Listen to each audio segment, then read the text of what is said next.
Hello दोस्तों, नमस्कार। मैं हूं अनिल कुमार। एक बार फिर से स्वागत करता हूं आप सभी का आपके अपने YouTube चैनल सुपर टारगेट में। दोस्तों, कई बार आपके कॉम्पिटिटिव एग्जाम में या फिर एंट्रेंस एग्जाम में घातांक से क्वेश्चंस पूछ लिए जाते हैं। कभी कभी क्वेश्चंस बहुत सरल आ जाते हैं तो कभी कभी इतने कठिन आ जाते हैं कि बच्चे सवाल लगाना शुरू तो कर देते हैं परंतु सही उत्तर तक नहीं पहुंच पाते, क्योंकि उन्हें घातांक के बारे में बहुत अच्छी जानकारी नहीं होती है। तो इसीलिए दोस्तों, आज की वीडियो में हम आपको बताने वाले हैं कि घातांक के सवाल लगाने के लिए आपको किन किन नियमों पर विशेष ध्यान देना होगा, किन किन बातों को पहले समझना होगा। जी हाँ दोस्तों, आज की वीडियो में हम आपको पढ़ाने वाले हैं घातांक के नियम। जी हाँ दोस्तों, घातांक के कुल 8 नियम होते हैं। अगर आप 8 नियमों को अच्छे से पढ़ लेते हैं तो सवाल लगाने में काफी हद तक दिक्कतें आपकी दूर हो जाएंगी। और अगर आप अच्छे पढ़ने में हैं तो दिक्कत रहेगी ही नहीं, दिक्कत पूरी तरह से खत्म हो जाएगी। वो 8 नियम गिनती में मत गिनिए कि 8 नियम यार बहुत ज्यादा हो जाएगा। 8 नियम आपको याद नहीं करने हैं, 8 नियम सिर्फ आपको सीखने हैं कि किस तरह की सवाल पर कौन सा नियम लगाया जाए कि हमारा उत्तर आ जाए। तो उन्हीं 8 नियमों पर आज हम बात करेंगे। तो दोस्तों, अगर आप हमारे वीडियो को देख रहे हैं, अगर आप हमारे चैनल पर नए हैं तो फटाफट हमारे वीडियो को लाइक करके सब्सक्राइब कर दीजिए तथा बेल आइकॉन दबाना बिल्कुल ना भूलें, नहीं तो हमारे आने वाले वीडियो का नोटिफिकेशन आपको नहीं मिल पाएगा। आइए देर न करते हुए शुरू किया जाए। इन नियमों को जानने से पहले जान लेते हैं घातांक वास्तव में होता क्या है। घातांक का नाम आपने सुना है बट घातांक जानते नहीं, तो आइए हम आपको बताते हैं घातांक क्या होता है। दोस्तों, अगर आपने कोई संख्या लिख रखी है, जैसे मान लीजिए आपने 15 लिख के रखा हुआ है, तो ये एक संख्या हो गया। अगर इसके ऊपर आप कोई संख्या लिख देते हैं, 16 आपने लिख दिया तो 15 घाते 16 हो गया। तो जो 15 है इसे हम आधार कहते हैं और ये जो 16 है इसे हम घात कहते हैं और इस पूरे को घातांक कहते हैं। जी हाँ दोस्तों, एक बार फिर से बताना चाहूंगा। जैसे मान लीजिए x लिखा हुआ है और x के पावर n लिख दिया गया है, तो जो x है वो आधार है, वो बेस है, और इसके ऊपर जो n लिखा हुआ है वो घात है, और इस पूरे को घातांक कहा जाता है, घातांकी संख्या कहा जाता है। तो पेपर में क्या करेगा, ऐसे ही बहुत सारी छोटी बड़ी घातांक संख्या दशमलव में, भिन्न में, धनात्मक, ऋणात्मक करके आपको दे देगा और उन्हीं घातांकी संख्याओं के बीच में गुणा लगा देगा, भाग लगा देगा, जोड़ लगा देगा, बटा लगा देगा और आपसे कहेगा हल करके मान ज्ञात कीजिए। तो उन सवालों को, उन उलझे हुए सवालों को कैसे लगाया जाए, उसके लिए हमें घातांक के कुल 8 नियम पढ़ने होंगे। जी हाँ दोस्तों, शुरू करते हैं घातांक के 8 नियम और सीखते हैं कि किस तरह की सवाल पर कौन सा नियम लगेगा। आइए दोस्तों, घातांक के 8 नियम को देख लिया जाए, जिनकी मदद से हम घातांक की सभी सवालों को आराम से लगा सकते हैं। स्क्रीन पर आप देख सकते हैं, स्क्रीन पर कुल 8 नियम लिखे गए हैं। एक बार आप अच्छे से देख लीजिए। घातांक के नियम कुल 8 लिखे गए हैं। देखने में बहुत ही डरावने और खतरनाक लग रहे होंगे कि बाप रे बाप, इतने 8 नियम हमको याद करने पड़ेंगे घातांक की एक सवाल लगाने के लिए। मैंने कब कहा कि आपको याद करना पड़ेगा? बस आपको ये नियम समझने हैं। अगर आप इन नियमों को समझ जाते हैं तो जब मैं सवालों का वीडियो अपलोड करूंगा तो आपको वो सवालें बहुत ही अच्छे से समझ में आएंगी। बस खाली ये नियम आप समझ लीजिए कि किस तरह की सवाल पर कौन से नियम लगाने हैं। जी हाँ, आप कॉपी पर लिख सकते हैं 1 से 8 नियम। मैं फटाफट सभी नियमों को आपको समझाता हूं और आप कॉपी पेन लेकर बैठ जाइए और अच्छे से हर नियम को समझने का प्रयास करिए। पहला नियम लिखा है a के घाते m, घाते मतलब पावर, a के पावर m गुणे a के पावर n बराबर a के पावर m प्लस n। तो आप इसको याद थोड़ी ना करना है। देखिए, a के पावर m का मतलब घातांक हो गया, ये भी घातांक है। तो पहला नियम क्या कहता है? पहला नियम ये कहता है कि जब घातांकों के बीच में गुणा का चिन्ह हो जाए, जी हाँ दोस्तों, आप देख रहे हैं ये भी घातांक है, ये भी घातांक है। जब घातांकों के बीच में गुणा का चिन्ह हो जाए तो उनके सिर के जो नंबर है वो आपस में जुड़ जाते हैं। तो आप देख रहे हैं घातांक है, बीच में गुणा का चिन्ह है। तो मैंने क्या किया, सिर का नंबर यम और यन आपस में जोड़ दिया। लेकिन उसके लिए शर्त है, शर्त ये है कि नीचे का जो आधार है, अभी मैंने बताया कि नीचे जो लिखा रहता है वो आधार होता है, तो नीचे का जो आधार है वो बराबर होना चाहिए। जी हाँ दोस्तों, तो नियम नंबर पहला क्या कहता है कि घातांकी संख्याओं के बीच में गुणा का चिन्ह होने पर सिर के नंबर ऑटोमेटिक जुड़ जाएंगे, लेकिन उनका बेस बराबर होना चाहिए। अब जैसे मैंने कोई सवाल ले लिया कि 5 के घाते 4 गुणे 5 के घाते 9, इसका मान बताना है मुझे। तो अब देखिए ये भी घातांक है, ये भी घातांक है, बीच में चिन्ह कौन सा है, गुणे का है। तो अभी अभी मैंने क्या कहा कि जब दो घातांकी संख्याओं के बीच में गुणे का चिन्ह आ जाए तो सिर का नंबर क्या करेंगे, जोड़ देंगे, लेकिन आधार बराबर होने चाहिए। तो बराबर है ना, तो 9 4 जोड़ देंगे, यानी आपका उत्तर आ जाएगा 5 घाते 13। जी हाँ दोस्तों, आपका आंसर आ गया 5 घाते 13। तो पहला नियम आपको समझ में आ गया होगा। दूसरा नियम कह रहा है कि a के घाते यम भागे a के घाते n बराबर a के घाते m माइनस n। बिल्कुल आप समझने का प्रयास करो, इसको याद मत करो a के घाते यम, a के घाते यम, अरे बाप रे तब तो खूब याद किया, आधा सवाल भुला जाएगा। ऐसे ही समझने का प्रयास करो खाली कि अगर दो घातांक, ये घातांक लिखा है, नीचे कुछ हो, कबाड़े पर कुछ लिखा हो तो वो घातांक है, चाहे वो दशमलव में हो, चाहे भिन्न में हो, चाहे धनात्मक हो, चाहे ऋणात्मक हो, वो घातांक। भाई नीचे कुछ लिखा है, ऊपर कुछ लिखा है, बस ये पॉजिटिव हो, नेगेटिव हो, दशमलव में हो, बटा में हो, वो घातांक। तो घातांकी संख्याओं के बीच में अगर भाग का चिन्ह आ गया तो सिर का नंबर जोड़ना मत, घटा देना, लेकिन शर्त क्या है, आधार बराबर होने चाहिए। अब जैसे सवाल आ गया कि 7 के घाते 15 भागे 7 के घाते 11, अब इसको हल करना है। तो ये भी घातांक है, ये भी घातांक है, घातांकी संख्याओं के बीच में भाग का चिन्ह लगेगा तो सिर का नंबर घट जाएगा, लेकिन आधार बराबर होने चाहिए। तो दोस्त 7 7 बराबर है 15 में 11 चला गया, 7 के घाते 4 आपका आंसर हो जाएगा। आपके दिमाग में चल रहा है कि सर जी मान लीजिए आधार बराबर नहीं हुआ तो दोस्त दो घातांकी संख्याओं के बीच में गुणा का चिन्ह, सिर का नंबर जोड़ो, दो घातांकी संख्याओं के बीच में भाग का चिन्ह, सिर का नंबर घटाओ, लेकिन विशेष शर्त ये है कि आधार बराबर होने चाहिए। आधार अगर बराबर नहीं होंगे तो गुणनखंड करके, सुनिएगा, गुणनखंड करके आधार बराबर करेंगे। अब वो कैसे करेंगे मैं अभी आपको एग्जांपल के थ्रू बताता हूं। मान लीजिए लिखा है 2 के घाते 12 गुणे 8 के घाते 6। अब मुझे इसका आंसर निकालना है। 2 के घाते 12 गुणे 8 के घाते 6, मुझे इसका आंसर निकालना है। अभी अभी आपके टीचर ने बताया कि अगर घातांकी संख्याओं के बीच में गुणे का चिन्ह होगा तो सिर का नंबर जोड़ना होगा। तो 12 और 6 18 मत कर देना, ये तब करना है जब आधार समान रहेंगे तब। तो यहां तो लिखा है ये अपने आप में छोटा है, लेकिन 8 अपने आप में छोटा नहीं है। 8 को आपको किसी तरह से गुणनखंड करके छोटा करना होगा। हम जानते हैं 2 छोटा हो नहीं सकता, तो 2 के घाते 12 छोड़ दिया, लेकिन हम जानते हैं 8 को मैं लिख सकता हूं 2 दूना 4 दूना 8। तो 8 को जब तोड़ा 2 2 2 तो कितनी बार में टूटा, 3 बार में। तो मैं 8 के स्थान पे लिख सकता हूं 2 घाते 3। अब पूरे के घाते कितना लिखा है, 6। अब इसको हल करिए।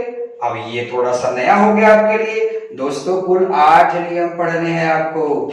अब देखिए घात है और घात के ऊपर घात है, तो जरा देखिए इसका चौथा नियम क्या है। चौथा नियम अगर आप देख पा रहे हो तो देखिए भाई, पहला नियम आपको समझा दिया मैं, पहला नियम आप समझ गए, दूसरा नियम भी समझ गए, तीसरा भी समझाऊंगा, लेकिन चौथा वाला यहाँ देखिए बीच में अड़चन आ गया। चौथा वाला नियम क्या कह रहा है कि संख्या मतलब आधार कोई लिखा है, उसके घात कुछ लिखा है, उसके घात कुछ लिखा है, उसके घात कुछ लिखा है और उसके भी घात कुछ लिखा है, यानी घात के ऊपर घात के ऊपर घात लिखा है। तो सभी घातों का क्या हो जाएगा, आपस में गुणा हो जाएगा। लिखा है ना a के पावर m के पावर n के पावर b के पावर k, तो आपने क्या किया m गुणे n गुणे p गुणे k, यानी सभी घातों का आपस में गुणा कर दिया। लेकिन इसकी शर्त है घात के ऊपर घात हो लेकिन बीच में ब्रैकेट हो, यानी बीच में कोष्टक लगा हो, तभी घातों का क्या होगा, गुणा होगा। हाँ, कोष्टक नहीं लगा रहेगा तो क्या करेंगे वो बताऊंगा मैं, घबराना मत। तो भाई सारे घातों का आपस में क्या कर दोगे, गुणा कर दोगे। तो देखिए यही चौथा नियम अब यहाँ मांगने लगा। 2 घाते 12 तो ठीक था, लेकिन 2 घाते 3 के घाते 6, तो घात का घात में गुणा कर दीजिए। 2 घाते 12 गुणे 2 घाते 18, तो 12 और 18 जोड़िए कितना आ जाएगा 30, यानी आपका आंसर आ गया 2 घाते 30। दोस्तों घात बराबर नहीं रहेंगे तो दोस्तों आधार बराबर नहीं रहेंगे तो हमें गुणनखंड करके आधार बराबर करना होगा। दूसरा नियम तो मैंने आपको समझा ही दिया कि अगर 2 घातांकी संख्याओं के बीच में भाग का चिन्ह हो तो सिर का नंबर क्या कर देना, घटा देना, लेकिन आधार बराबर होने चाहिए। आधार बराबर नहीं होंगे तो गुणनखंड करके बराबर करेंगे। आओ एक और बता देता हूं एग्जांपल। ये लिखा है 3 के घाते 14 भागे 9 के घाते 8। अब इसी को हल करना है दोस्तों।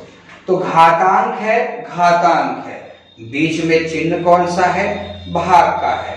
तो नियम नंबर 2 चिल्ला चिल्ला के कह रहा है, आपको भले ना सुनाई दे रहा हो, वो कह रहा है कि घातांक घातांक के बीच में अगर भाग का चिन्ह होगा तो सिर का नंबर हमें घटाना होगा, लेकिन आधार बराबर होने चाहिए। तो यहाँ 3 है तो क्या 9 को 3 बना सकते हैं आप? बिल्कुल 9 को 3 गुणे 3 लिख सकते हैं, यानी 3 के घाते 2 लिख सकते हैं। तो 3 घाते 14 हो गया भागे 3 घाते 2 अब के घाते 8। अब हल करिए, 3 घाते 14 हो गया के भागे 2 8 16। अब 2 8 16 क्या हुआ? नियम नंबर चौथा भी तो बता दिया गुरु, नियम नंबर चौथा नहीं ध्यान दिए, फिर से सुन लो कि घात के ऊपर घात के ऊपर घात हो, अब बीचे में ब्रैकेट हो, तो सभी घातों का क्या हो जाएगा, गुणा हो जाएगा। तो 2 8 16 हो गया, 3 घाते 16 लिख लिया। अब देखिए आधार बराबर हो गया, तो 14 में से 16 घटाओ कितना आ जाएगा, -2। देखो छोटा में से बड़ा घटा रहे हो, तो आपका उत्तर आ गया 3 घाते -2। लेकिन अब मैं ऑप्शन में देख रहा हूं तो ऑप्शन है ही नहीं लिखा हुआ। 3 घाते -2 जब मैं पेपर में देख रहा हूं तो है ही नहीं, तो इसीलिए दोस्तों नियम नंबर 5वां बनाया गया।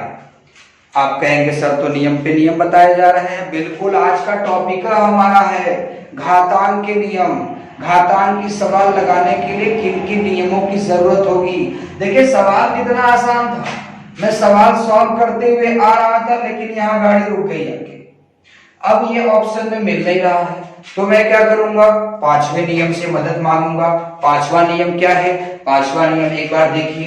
5वां नियम कह रहा है a के घाते -m बराबर 1/a के पावर m, या 1/a के पावर -m बराबर a के पावर m। ये क्या है यार, समझ नहीं पा रहा है बच्चा। मैं इसको आसान शब्दों में समझाता हूं आपको। ये बस कहना चाहता है कि अगर कोई घातांकी संख्या, नियम नंबर 5 की बात कर रहा हूं, ध्यान दीजिएगा, कॉपी पेन लेकर बैठिए। नियम नंबर 5वां आसान शब्दों में कहना चाहता है कि अगर कोई घातांकी संख्या ऋणात्मक हो, जैसे घाते -m लगा हुआ तो ऋणात्मक घात हो गया, तो चाहे ऋणात्मक घात हो चाहे धनात्मक घात हो, अगर वह अपना पोजीशन बदलेगा तो उसका चिन्ह भी बदलेगा। जैसे ये a घाते -m जो है इस समय अंश में लिखा है, तो अगर ये हर में जाएगा मतलब ऊपर से नीचे जब आएगा तो चिन्ह बदल जाएगा। देखिए है ना, a के पावर माइनस m लिखा है, अब इधर आया तो प्लस हो गया। अगर या में देखिए बगल में लिखा है मैंने, अगर घातांक ऋणात्मक है, हर में लिखा हुआ है, अंश में जाएगा तो प्लस में हो जाएगा। मोटा मोटी हिसाब सीधा सीधा आप ये समझिए कि अगर आप कोई सवाल लगा रहे हैं, आपका उत्तर घातांक आया हुआ है लेकिन वो ऋणात्मक है, आप अगर उसे धनात्मक बनाना चाहते हैं तो आप उसका पोजीशन बदल दीजिए। यानी कि अगर ये अंश में है तो अगर आप इसे 1/3 के मतलब बटा में कर देंगे, ये अंश में है, इसको हर में ले जाएंगे तो -2 की जगह +2 हो जाएगा। 1/3 के घाते 2 लिखिए, या फिर 1/3 का मतलब क्या होता है, 9 होता है। कोई भी घातांक धनात्मक हो चाहे ऋणात्मक हो, अंश से हर में जाए मतलब ऊपर से नीचे जाए या नीचे से ऊपर जाए, उसके सिर का जो चिन्ह है वो बदल जाएगा। तो दोस्तों पांचवा नियम भी लगे हाथ आप समझ लीजिए। दोस्तों इसका छठा नियम पांचवें नियम की ही तरह है। जैसे पांचवें नियम में क्या था कि घातांक ऋणात्मक हो चाहे घातांक धनात्मक हो, अंश से हर में आए या हर से अंश में जाए, चिन्ह उसका बदल जाएगा। उसी तरह से छठा नियम भी वही चीज यह कह रहा है। छठा नियम में कह रहा है कि अगर घातांक लिखा है लेकिन आधार भिन्न में है, और अगर घात धनात्मक है तो ऋणात्मक हो सकता है, ऋणात्मक है तो धनात्मक हो सकता है। कैसे? जब अंश का मैटर हर में आ जाए और हर का मैटर अंश में चला जाए। अब देख ही लो आप, a/b लिखा है, यहाँ देखो b ऊपर चला गया, a नीचे आ गया। यानी कि आप कोई सवाल लगा रहे हो, मान लीजिए आप कोई सवाल लगा रहे हो, आपका सवाल लगने के बाद आंसर आ गया 1/6 के पावर -2, आपका ये आंसर आ गया। कोई सवाल घातांक आप लगा रहे थे, आपका आंसर ये आ गया। तो इस कंडीशन में ये घातांक की संख्या ही है, नीचे जो बेस है, नीचे जो आधार है वो भिन्न है और घात ऋणात्मक है। तो अगर आप इसको और अच्छे से लिखना चाहते हैं तो अब आपको करना क्या है, ये नीचे वाला नंबर ऊपर ले जाना है, ऊपर वाला नीचे लेकर आना है और ये माइनस ऑटोमेटिक प्लस हो जाएगा। यानी इसे आप लिख सकते हैं 6 के घाते 2, यानी 6 घाते 2 का मतलब क्या हो जाएगा, 36। तो मेरे कहने का मतलब छठा नियम बस यही कहना चाहता है और पांचवा नियम भी वही कहना चाहता है। पांचवा और छठा नियम दोनों एक ही बात कहना चाहते हैं कि अगर कोई भी घातांक की संख्या, एक बार इधर से देख लीजिए, कोई भी घातांक की संख्या अंश से हर में जाए या हर से अंश में जाए तो उसका चिन्ह चेंज हो जाएगा। अभी आप सवाल लगा रहे हो, आपका उत्तर आ गया 3/7 के पावर -2। अब इसको आप चाहो तो लिख सकते हो 7/3 के पावर 2। आराम से, बस हर ऊपर चला गया, अंश नीचे आ गया और ऋणात्मक जो था धनात्मक हो गया। तीसरा नियम कह रहा है कि घातांक घातांक, ये बेटा घातांक लिखा है, सवाले जो आएंगी वहां संख्या लिखा होगा, XM नहीं लिखा होगा, वहां कोई नंबर लिखा होगा। मैं सब दिखाऊंगा आपको, पहले आप बस नियम पहले सीखने का प्रयास करो। तीसरा नियम कह रहा है कि घातांक घातांक बीच में चिन्ह कौन सा है, बराबर का चिन्ह है। तो तीसरा नियम कहना चाहता है कि अगर दो घातांकों के बीच में बराबर का चिन्ह हो तो उसके सिर के नंबर आपस में बराबर हो जाते हैं। अगर घातांकों के बीच में बराबर का चिन्ह हो तो उसके पावर आपस में बराबर हो जाएंगे। लेकिन यहां पर भी वही शर्त है कि आधार आपस में क्या होने चाहिए, बराबर होने चाहिए, बेस बराबर होना चाहिए। देखिए यहाँ बेस x लिखा है, यहाँ पर भी x लिखा हुआ है, इसके ऊपर सवालें बनती है भाई साहब। आइए मैं दिखाता हूँ एग्जांपल के थ्रू। जैसे मान लीजिए मैंने लिख दिया 5 के घाते 3x + 4 बराबर 5 के घाते 9x - 6, ऐसे लिख दिया और मैंने बोला कि मैं x का मान बताइए। ये सवाल मैंने लिख दिया कि 5 के घाते 3x + 4 बराबर 5 घाते 9x - 6 में x का मान बताइए। तो आपको तुरंत ध्यान लगाना होगा कि अरे यार ये तो घातांक है, ये भी घातांक है और बीच में चिन्ह कौन सा है, बराबर का है। तो तीसरा नियम कहता है कि जब दो घातांकों के बीच में बराबर का चिन्ह आ जाए तो सिर का नंबर भी बराबर हो जाएगा, लेकिन आधार बराबर होना चाहिए। तो आधार बराबर है ना, तो आधार आधार कट गया, यानी 3x + 4 बराबर 9x - 6। अब इसके बाद आप पक्षांतर करिए, x की वैल्यू आ जाएगी। अब वो कैसे करेंगे पक्षांतर, कैसे x की वैल्यू लेंगे, वो सवालें आएंगे तो मैं बताऊंगा, क्योंकि आज मैं क्या पढ़ा रहा हूं, सिर्फ घातांक के नियम। आप जानते रहिएगा कि अगर घातांकों के बीच में बराबर का चिन्ह आ जाए तो उसके सिर के नंबर बराबर हो जाएंगे, लेकिन आधार बराबर होना चाहिए। फिर से वही क्रॉस क्वेश्चन दिमाग में आ रहा है आपके कि सर जी अगर आधार बराबर नहीं हुआ तो, अरे यार बताया तो गुणनखंड करके बराबर करो। आओ एक बार दिखा देता हूं। जैसे मान लीजिए मैंने लिख दिया कि 2 के घाते 4x + 5 बराबर 8 के घाते 3x - 7 में x का मान बताइए। पूछ दिया में x का मान बताइए, तो भाई घातांक है, घातांक है, बराबर का चिन्ह भी लगा हुआ है, तो इसके जो घात है वो आपस में बराबर हो जाने चाहिए। लेकिन कैसे बराबर होंगे, आधार देखिए बराबर है क्या, आधार बराबर नहीं है, तो किसी तरह से यहाँ 2 बनाइए आप। तो 2 के घाते 4x + 5 लिख लिया बराबर, इस 8 को आप हटा के क्या लिख सकते हैं, 2 घाते 3 और के घाते 3x - 7। अब क्या करेंगे, अरे वही नियम नंबर 4 फिर मदद करेगा आपकी कि घात के ऊपर घात हो तो सभी घातों का गुणा कर देना है। तो 3 से आप गुणा कर दीजिए, तो 2 के घाते 4x + 5 बराबर 2 के घाते 3 से गुणा कर दीजिए, 3 3 का 9x हो जाएगा, -3 सते 21 हो जाएगा। अब देखिए ये भी घातांक है, ये भी घातांक है, नीचे का नंबर बराबर हो गया तो सिर का नंबर बराबर हो जाएगा, यानी 4x + 5 बराबर 9x - 21। अब इसको पक्षांतर करेंगे, हम x की वैल्यू निकालेंगे। मेरे बताने का बस मकसद इतना है दोस्तों कि तीसरा नियम आपसे कह रहा है कि जब दो घातांक के बीच में बराबर का चिन्ह आ जाएगा तो दोनों घातांकों का जो घात होगा वो आपस में बराबर होगा। अब कब बराबर होगा, जब आधार बराबर होंगे तब। और आधार बराबर नहीं हुआ तो क्या करोगे, गुणनखंड करके बराबर करेंगे। आइए मैं आपको 7वां 8वां नियम भी बता दें। देखिए 7वां नियम लिखा हुआ है। 7वां नियम आपको बताता है कि अगर कोई चीज करड़ी में लिखी गई है तो उसे आप घातांक कैसे बनाएंगे, या कोई घातांक में लिखा गया है तो उसे करड़ी कैसे बनाएंगे। ये 7वां नियम भी इंपॉर्टेंट है, कई बार इसका इस्तेमाल प्रश्नों में देखा गया है। अब ये लिखा क्या गया, मैं इसे आपको एक फ्रंट पे लाकर दिखा देता हूं। लिखा गया है इस तरीके से, लिखा गया है बराबर a⁴ लिखा गया है। ये 7वां नियम। 7वां नियम कहता है कि अगर कोई संख्या घातांक में लिखी हो, 7वां नियम कहता है कि अगर कोई संख्या करड़ी में लिखी गई हो और उसे आपको बदलना हो घातांक में, या कोई संख्या घातांक में लिखा गया हो और उसे बदलना हो करड़ी में, तो दोनों इस केस में ये 7वां नियम आपकी मदद करेगा।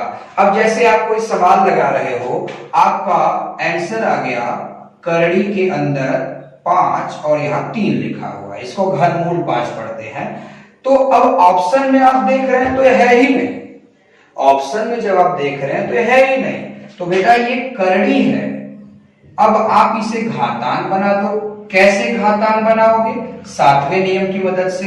7वां नियम क्या कहता है कि करड़ी के अंदर जो संख्या है पहले बाहर निकाल लीजिए, और उसके बाद घात क्या है करड़ी का, 3, मतलब इस तीरी के अंदर क्या लिखा है, छोटा सा 3, तो ये 3 लिखिए और इस पूरे के ऊपर 1 पावर लगा है तो 1/3 लिखिए।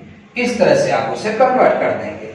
या आप कोई सवाल लगा रहे हैं, आपका आंसर आ गया 7 के घाते 1/4 और ऑप्शन में देख रहे हैं तो है ही है, तो इसे आप करड़ी में भी डाल सकते हैं। कैसे, ऐसे करड़ी बनाएंगे, 7 अंदर कर देंगे और ये वाला 4 यहां रख देंगे। ये आंसर आपको मिल जाएगा। घबराइए मत, ये 7वां नियम पर हम सवाल भी आपको बताएंगे जिससे आपको ये बेटर समझ में आ जाएगा। बस जानते रहिए कि 7वां जो नियम है, ये 7वां जो नियम है, ये करड़ी को घातांक में और घातांक को करड़ी में बदलने में काफी मदद करने वाला है आपका। लगे अब मैं आपको 8वां नियम भी समझा देता हूं। 8वां नियम क्या है दोस्तों? 8वां नियम एक बार पढ़िए। अगर आप कॉपी पेन लेकर लिख रहे हैं, समझ रहे हैं तो पढ़िए 8वां नियम क्या लिखा है। 8वां नियम लिखा है यदि a के पावर 0, देखिए थोड़ा 0 और o में मेरा गड़बड़ रहता है तो आप एक बार देख सकते हैं, लिखा भी है मैंने हिंदी में, यहां 0 लिखा है। कह रहा है यदि a के पावर 0 हो तो मान 1 होता है। ये बहुत सारे बच्चे जानते भी होंगे इसको कि अगर किसी भी संख्या के घात में, अगर किसी भी संख्या के घात में 0 लग जाए तो उसका मान 0 नहीं होता, उसका मान 1 होता है। अब आप सवाल लगा रहे हैं, आपका उत्तर आ गया 5 घाते 0। आप परीक्षा में 0 मार के चले जाए, क्योंकि आपने कई बार सुना होगा कि 0 कत्तो सटता है तो 0 बना देता है। सही है, लेकिन यार नियम तो नियम होता है। अगर मैं बता रहा हूं आपको, घातांक कहता है कि अगर किसी संख्या के सिर के ऊपर 0 हो तो उसका मान 1 होगा, न कि 0। ध्यान रहे, तो 5 घाते 0 का मान 0 नहीं होगा, 5 घाते 0 का मान कितना होगा? 1 होगा। अब जैसे आप कोई सवाल लगा रहे हो, आप लगा रहे हो 7 के घाते -2 गुणे 7 के घाते 2। अब इसका उत्तर निकालना है आपको। तो देखिए ये भी घातांक है, ये भी घातांक है। घातांकों के बीच में चिन्ह कौन सा है? गुणे का है। तो कौन सा नियम लगेगा? पहला वाला। मैंने क्या बताया था कि जब दो घातांकी संख्याओं के बीच में गुणा का चिन्ह हो जाए तो सिर का नंबर जोड़ देना। तो भाई अगर यहाँ माइनस नहीं होता तो 7 के घाते 4 होता, ये फिक्स है। लेकिन यहाँ -2 है, -2 और 2 जब जोड़ेंगे तो कट के 0 आ जाएगा, यानी 7 के पावर 0 आएगा। और इसको हल करेंगे तो 8वां नियम कहता है कि किसी भी संख्या के घात अगर 0 आ जाए तो उसका मान क्या होता है? 1 होता है। तो दोस्तों मैंने घातांक के कुल 8 नियम आपको दिखा दिए। ये 8 के 8 नियम वेरी इंपॉर्टेंट है। कई कई पुस्तकों में 10-10 नियम लिखे हैं, लेकिन 8 नियम पढ़ने से ही आपका काम चल जाएगा। एक बार मैं मुंह जाते जाते फिर से मैं दोहरा देना चाहता हूं कि अगर दो घातांकी संख्याओं के बीच में गुणा का चिन्ह होगा तो सिर का नंबर जोड़ देना। दो घातांकी संख्याओं के बीच में भाग का चिन्ह होगा तो सिर का नंबर घटा देना। दो घातांकी संख्याओं के बीच में बराबर का चिन्ह होगा तो घात बराबर घात लिख देना। लेकिन तीनों ही मामलों में एक चीज ध्यान रखना, क्या? आधार समान होना चाहिए, बेस समान होना चाहिए। अगर बेस समान नहीं रहेगा तो कैसे समान करोगे? गुणनखंड करके समान करेंगे उसे। दोस्तों यूं तो ये 8 नियम है, लेकिन मैं बताना चाहूंगा कि आपके पेपर में पहले नियम से, दूसरे नियम से, तीसरे नियम से और ये 7वें नियम से, यानी इन्हीं 4 नियम से ही सवाल डायरेक्ट पूछी जाएंगे आपसे। ये पहला नियम गुणा वाला जिसको जोड़ देते हैं, दूसरा नियम भाग वाला जिसे घटा देते हैं, तीसरा नियम बराबर वाला जिसके घात बराबर घात लिख देते हैं, और ये 7वां वाला नियम करड़ी को घात में बदलना, घात को करड़ी में बदलना।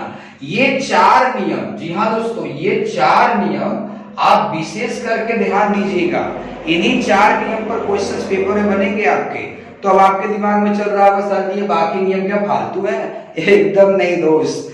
जब ये 4 नियम से क्वेश्चंस आपके पेपर में बनेंगे तो जब आप सवाल लगाना शुरू करोगे तो बीच में कहीं ना कहीं आपका पेन रुकेगा। तो उसे सॉल्व करने के लिए ये बीच के सारे नियम है। बीच के नियम क्या क्या है कि अगर किसी संख्या के घात के ऊपर घात हो, बीच में ब्रैकेट लगा हो तो सभी घातों का क्या कर दोगे? गुणा कर दोगे। फिर मैंने आपको 5वां 6वां एक ही में मिला के बता दिया कि अगर कोई घातांकी संख्या धनात्मक है या कोई घातांकी संख्या ऋणात्मक है, अगर वह अंश से हर में जाएगी या हर से अंश में जाएगी तो उसका चिन्ह बदल जाएगा। और 8वां नियम तो आपको जुबान पे था कि किसी भी संख्या के घात पे 0 हो तो इसका मान क्या होगा, 1 होगा। तो दोस्तों आज हम आपके लिए घातांक चैप्टर में घातांक के नियम लेकर आए थे। उम्मीद है कि आपको ये नियम समझ में आ गए होंगे। इसे याद नहीं करना है साथियों, सिर्फ सीख लेना है। अब कल हम घातांक की सवालों का वीडियो आपके लिए लेकर आएंगे। घातांक की सवालों को 2 पार्ट में बांटा गया है दोस्तों। एक वीडियो आएगा जो थोड़ा सा हल्के लेवल का सवाल होगा और दूसरा लेवल जो आएगा वो काफी टफ लेवल का होगा। मैं आपसे निवेदन करूंगा कि आप दोनों ही वीडियो को अच्छे से देखिएगा, तभी जाके ये सारे के सारे नियम आपके मुट्ठी में हो जाएंगे। अगर ये नियम आप सीख लेते हैं तो मैं दावा करता हूं कि वो दोनों वीडियो जो मैं सवाल के अपलोड करने वाला हूं कल और परसों, तो वो आपको बहुत अच्छे से आएंगे और आपको अच्छी फीलिंग भी आएगी लगाते समय। आपको थोड़ा भी दिक्कत नहीं होगा कि यार हमें नहीं आ रहा है। तो दोस्तों हमारे वीडियो को फटाफट लाइक करके सब्सक्राइब कर दीजिए तथा बेल आइकॉन को दबाना बिल्कुल ना भूले, नहीं तो कल जो सवाल आएंगे उसका नोटिफिकेशन कैसे मिलेगा आपको। तो चलिए मिलते हैं कल, नमस्कार।